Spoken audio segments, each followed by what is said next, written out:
ఒక్కరైనా హాస్పిటల్ పోయినరా అధ్యక్ష? నేను సూటిగా తమ ద్వారా సీని ప్రముఖులను నేను అడుగుతున్నా అధ్యక్ష.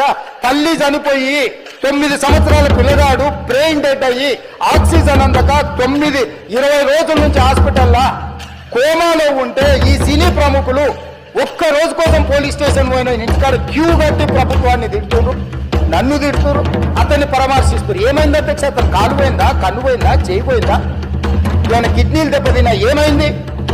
అతన్ని ఇంతమంది సినీ ప్రముఖులు పరామర్శించారు, కలిసిండ్రు, అభినందించారు. కానీ ఆ పిల్లగాన్ని కనీసం అన్న పరామర్శించడానికి సినీ ప్రముఖులు ముందుకు రాలేదంటే సినిమా ఇండస్ట్రీలో ఉన్న ప్రముఖులు ఏం ఆలోచన చేస్తుందో, ఏం కోరుకుంటుందో నాకైతే తెలియదు. 100% जो भी अकबरुद्दीन ओवैसी साहब ने जो मुद्दा उठाए वो मुद्दा के लिए मैं ये बात कह रहा हूँ, सचमुच बोल रहा हूँ, ये शर्म की बात है।